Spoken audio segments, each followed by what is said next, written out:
बिस्मिल्लाहिर्रहमानिर्रहीम। अस्सलाम वालेकुम नाज़रीन, आपका मेज़बान अली हुसैन जी। आज 8 फरवरी है और यौम स्याह मनाया जाना है, क्योंकि 8 फरवरी वाले दिन जो वोट को इज्जत दी गई थी वो आपको याद है। आपने वोट कास्ट किया और आपका वोट चोरी हो गया, मैंडेट चोरी हो गया, और उसके बाद आज तक 1 साल गुजर गया। 1 साल में जिस तरीके से कानून आइन की धज्जियां उड़ाई गई, जिस तरीके से जमहूरियत पे शब खून मारे गए, ये आपके सामने है। पाकिस्तान तहरीक इंसाफ सवाबी में जलसा करने जा रही है और बड़ा भरपूर तरीके से तैयारियां कर ली गई हैं। काफिले जो है वो रवान दवा है अपनी मंजिल की जानब। पाकिस्तान तहरीक इंसाफ ने बिल्कुल खुल के ये पैगाम दिया है कि हमें आइन और कानून के मुताबिक हमें जलसा करने दिया जाए और हमारे कारकुनान को और हमारे वर्कर्स को रोका ना जाए। अगर किसी ने इस तरह की कोई गलती की तो वो खुद जिम्मेदार होगा। तो पंजाब में जो महारानी मरियम नवाज साहिबा हैं, उन्होंने 144 लगा लिया है, दफा 144, और सिंध में भी दफा 144 लगा दिया गया है, बलूचिस्तान में भी लगा दिया गया है, इस्लामाबाद में भी लगा दिया गया है। ये वो दफा है जिसको पाकिस्तान तहरीक इंसाफ ने कई दफा दूर किया है, क्योंकि पाकिस्तान तहरीक इंसाफ ऐसी कई दफाओं से निकल के अब आगे आ चुकी है। अब पाकिस्तान तहरीक इंसाफ को इन दफाओं से कोई फर्क नहीं पड़ता है, क्योंकि जितनी मार पाकिस्तान तहरीक इंसाफ के वर्कर्स, कारकुनान, लीडरशिप ने खाई है, इससे ज्यादा अब क्या हो सकता है। मतलब गोलियां तक तो चलाई गई हैं और गोलियां बरसाई गई हैं, ये आपने देखा है, खून बहाया है। तो आप पाकिस्तान तहरीक इंसाफ शाम को जलसे में भरपूर तरीके से अपना अगला लाया अमल देगी, अपना अगला जो उनका एक रूट है, रोड मैप है, वो बताएगी। लेकिन जलसे की तैयारियां मुकम्मल कर ली गई हैं, लोगों की आमद है और पाकिस्तान के मुख्तलिफ इजला से काफिले रवान दवा हैं जो अपनी मंजिल की तरफ जा रहे हैं।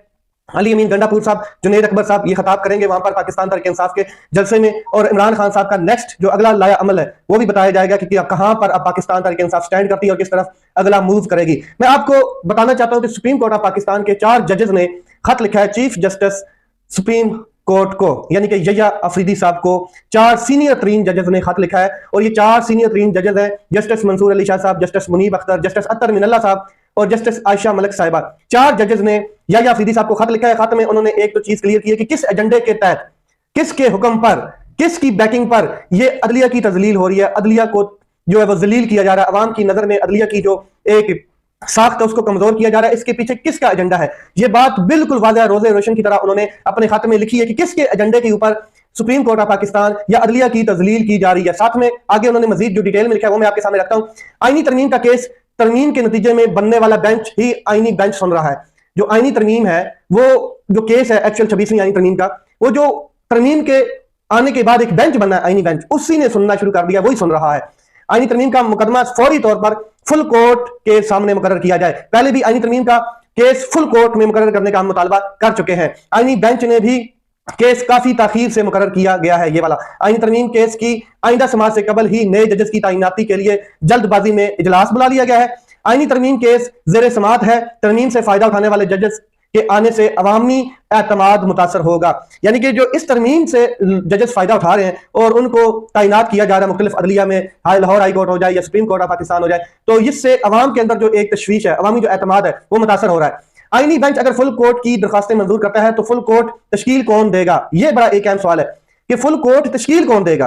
तो जाहिर है तश्कील तो यहिया अफरीदी साहब ने देना है। अब यहाँ पे जो 26वीं आईनी तरमीम है उसके बाद ये डायरेक्शन नहीं सामने आ रही कि फुल कोर्ट आईनी बेंच ने बनाना है या सुप्रीम कोर्ट ऑफ पाकिस्तान के चीफ जस्टिस ने बनाना है या वो जो 2 कमेटियां हैं उन्होंने बनाना है, किसने बनाना है। अगर फुल कोर्ट बनती है तो क्या इसमें तरमीम के तहत आने वाले जजेस शामिल होंगे, बड़ा अहम सवाल। जो अभी नए जजेस आए और ये भी इस आईनी तरमीम के बाद ही आए, अगर नए जजेस शामिल ना हुए तो फिर सवाल उठेगा कि तश्कील करदा बेंच फुल कोर्ट नहीं है या है, यह भी सवाल उठेगा। अगर मौजूदा आईनी बेंच ने यह केस सुनना तो इस पर पहले ही अवामी एतमाद मुतजलजल है। अवाम को मौजूदा हालात में कोर्ट पैकिंग का तासर मिल रहा है। जानना चाहते हैं कि किसके एजेंडे और मफाद के लिए अदालत की तजलील की जा रही है, ये किसको फायदा पहुंचाया जा रहा है, कौन सा एजेंडा है। 26वीं आईनी तरमीम के तहत कायम जुडिशल कमीशन का इजलास 10 फरवरी को शेड्यूल है। लाहौर हाई कोर्ट में एक जज 15वें नंबर पे था, जिसको इस्लामाबाद हाई कोर्ट में तबादले के बाद सुप्रीम कोर्ट ऑफ पाकिस्तान से एल किया गया। और आईनी तौर पर मशकूक तबादले के बाद एक जज कैसे सुप्रीम कोर्ट ऑफ पाकिस्तान के लिए एल हो सकता है। कानून वाज़ेह है, जो बराह रास्त नहीं किया जा सकता वो बिलावास्ता भी नहीं किया जा सकता। आईनी तरमीम वाज़ेह है और आईनी तरमीम केस के फैसले तक नए जजेस की तैनाती का अमल रोका जाए। कम से कम आईनी बेंच के जानब से फुल कोर्ट की दरखास्तों पर फैसले का इंतजार किया जाए। ये खत का मतन है सारा। आगे लिखा जाता है जनाब इस खत में कि इस्लामाबाद हाई कोर्ट के जजेस की सीनियरिटी तय होने तक, अभी तक सीनियरिटी तय नहीं हुई, जुडिशियल कमीशन का इजलास मौखर किया जाए। सुप्रीम कोर्ट में जजेस तैनाती के मामले पर 4 जजेस जस्टिस मंसूर अली शाह, जस्टिस अत्तर मिनल्ला, जस्टिस मुनीब अख्तर और जस्टिस आयशा मलिक जो है उन्होंने खत लिखा है chief justice of Pakistan Yahya Afridi साहब को कि जनाब ये मामला है। 26वीं तरमीम जो है आईनी बेंच फुल कोर्ट के सामने लेकर जाए या फुल कोर्ट इसके ऊपर बनाया जाए। नए जजेस जो है वो फुल कोर्ट होंगे या नहीं होंगे, ये भी बड़ा एक अहम सवाल पूछा गया। अच्छा, यहाँ पर उन्होंने इस्लामाबाद हाई कोर्ट में 3 जजेस ट्रांसफर हुए, उनके ऊपर बात की है। उन्होंने कहा कि आइन के मुताबिक नए जजेस का इस्लामाबाद हाई कोर्ट में दोबारा हलफ लाजम था।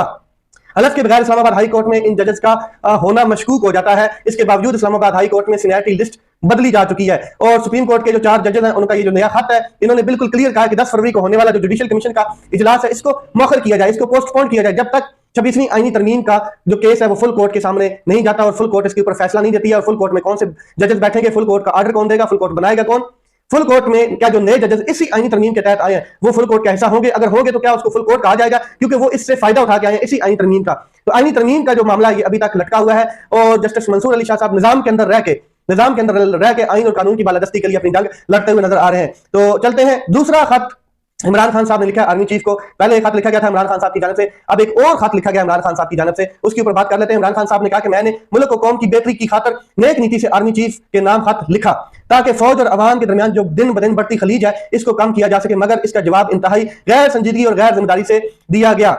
मैं आपको बता दूं कि इमरान खान साहब के हवाले से कहा गया था कि इमरान खान साहब ने तो कोई खत लिखा ही नहीं है, इमरान खान साहब के पास तो कागज और पेंसिल ही नहीं है। अक्ल के अंदर इमरान खान साहब ने रिटर्न हालत में खत वहां पर कैसे बैठ के लिखना है?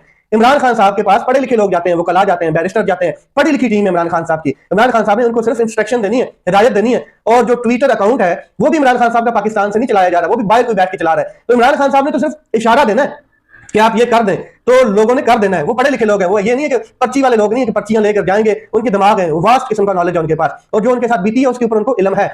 अच्छा, इमरान खान साहब नेक्स्ट कहते हैं कि मैंने पाकिस्तान का साबिक वज़ीर आज़म और मुल्क की सबसे मकबूल तरीन पार्टी का सरबराह हूं। मैंने अपनी सारी जिंदगी आलमी सतह पर मुल्क और कौम का नाम रोशन करने में गुजारी है। 1970 से अब तक मेरी 55 साल की पब्लिक लाइफ और 30 साल की कमाई सबके सामने है। मेरा जीना मरना और सिर्फ पाकिस्तान के लिए है। मुझे सिर्फ और सिर्फ अपनी फौज के तासर और अवाम और फौज के दरमियान बढ़ती खलीज के मुमकिना मुज़म्मरात जो है उनकी फिक्र है, जिसकी वजह से मैंने ये खत लिखा है। इससे पहले भी इमरान खान साहब एक खत लिख चुके हैं, ये दूसरा बड़ा खत है। इमरान खान साहब ने बड़े डिटेल में लिखा है, जो चीजें अहम है वो मैं आपके सामने रख देता हूं। मैंने खत लिखा है, मैंने जिन 6 निकात की निशानदेही की है, अगर आप अवामी राय लेना चाहते हैं तो आप अवामी राय लें, आपको 90% अवाम की राय जो है वो इस खत की हिमायत में मिलेगी। साथ में इमरान खान साहब ने कहा कि एजेंसीज के जरिए प्री पोल धांधली और इलेक्शन के नतीजे तब्दील करके अर्दली हुकूमत कायम करना, अदलिया पर कब्जे के लिए पार्लियामेंट से गन पॉइंट पर 26वीं आईनी तरमीम करवाना और पाकट जजेस भर्ती करना, जुल्म और जबर के खिलाफ उठने वाली आवाजों को बंद करने के लिए पीका जैसे कानून को लाना और सियासी अदम इस्तेकाम और जिसकी लाठी उसकी भैंस, राइट माइट इज राइट वाला जो मामला है वो ये सारी रीत डाल दी गई है मुल्क के अंदर और माइशत की तबाही कर दी गई है। मुल्क की सबसे बड़ी सियासी जमात को मुसलसल रियासती दहशतगर्दी का निशाना बनाया जा रहा है और तमाम रियासती इदारों को सिर्फ और सिर्फ पाकिस्तान तहरीक इंसाफ के पीछे लगाया गया है, सियासी इंजीनियरिंग के पीछे लगाया गया, सियासी इंतकाम में शामिल कर दिया गया है। ना सिर्फ अवामी जज्बात मजरूह हो रहे हैं बल्कि अवाम और फौज में इस वजह से खलीज बढ़ती हुई नजर आ रही है। इमरान खान साहब ने काली भेड़ों का भी जिक्र किया है कि फौज मुल्क का अहम इदारा है मगर इसमें बैठी चंद काली भेड़ें पूरे इदारे का नुकसान कर रही हैं। ऐसा ही एक शख्स अडियाला जेल में बैठा कर्नल भी मौजूद है जो जेल के स्टाफ को कंट्रोल करते हुए ना सिर्फ आइन और कानून की धज्जियां उड़ा रहा है, जेल मैनुअल की भी धज्जियां उसने उड़ा दी हैं, बल्कि इंसानी हुकूक भी पामाल कर रहा है। वो अदालती अहकामात को जूते की नोक पर रखते हुए ऐसे अमल करता है जैसे काबिज फौज करती है। वो अदालती अहकामात को उड़ा रहा है। इसके बाद पहले अडियाला जेल के फर्ज सनाज सुप्रीडेंडेंट अकरम को अगवा किया गया, तशद्दुद का निशाना बनाया गया क्योंकि वो कानून और आइन की पासदारी करता था और जेल कवानीन पर अमल दरामद कराता था। अब भी तमाम फैसले डरा धमका कर लिए जा रहे हैं। इमरान खान साहब ने कहा कि बुनियादी इंसानी हकूक पामाल करते हुए मुझ पर दबाव बढ़ाने के लिए एक कर्नल की मातहत जेल इंतजामिया ने मुझ पर जुल्म किया। मुझे मौत की चक्की में रखा गया, 20 दिन तक मुकम्मल लॉकअप में रखा गया, जहां सूरज की रोशनी तक नहीं पहुंचती। 5 रोज तक मेरे सेल की बिजली बंद की गई और मैं मुकम्मल अंधेरे में रहा। मेरा वर्जिश करने वाला सामान और टीवी तक ले लिया गया और मुझे अखबार तक भी नहीं दी गई। जब चाहते हैं किताबें रोक लेते हैं और 20 दिनों के अलावा मुझे दोबारा 40 दिन के लिए लॉकअप में भी रखा गया, 40 घंटों के लिए दोबारा लॉकअप में भी रखा गया है। इसके बाद उन्होंने कहा है कि मेरे बेटों से पिछले 6 माह से 3 बार सिर्फ बात कराई गई है। इस मामले में मैं अदालत भी गया हूं, अदालत से हुक्म भी आया है और मेरे बच्चों से बात नहीं करवाने दी जा रही। इस मामले पर जो ये बुनियादी इंसानी हकूक है इनकी धज्जियां उड़ाई जा रही हैं। मेरी जमात के अफराद दरवाजे तक आते हैं, दूर दराज इलाकों से आते हैं और उनको अदालत के ऑर्डर्स के बावजूद अडियाला जेल में इंटर नहीं होने दिया जाता। गन पॉइंट पर करवाई गई 26वीं आईनी तरमीम के जरिए अदालती निजाम पर कब्जे और कोर्ट पैकिंग का मकसद इंसानी हकूक की पामालियों और इंतखाबी फ्रॉड की पर्दापोशी और मेरे खिलाफ मुकदमात में मनपसंद फैसलों के लिए पॉकेट जजेस भर्ती करना ताकि अदलिया में कोई शफाफ फैसले देने वाला रहे ही नहीं।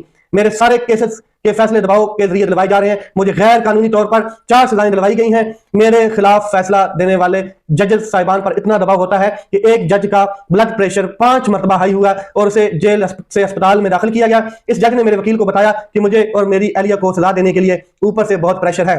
9 मई और 26 नवंबर का भी जिक्र किया गया है। 9 मई और 26 नवंबर को हमारे निहत्ते जमहूरियत पसंद कारकुनान पर जुल्म तशद्दुद की इंतहा कर दी गई। हर पुरअमन शहरी पर जो इन्होंने गोलियां चलाई और सीधी गोलियां चलाई। सियासी इंतकाम की आड़ में 3 साल में लाखों शहरियों के घरों पर छापे मारे गए।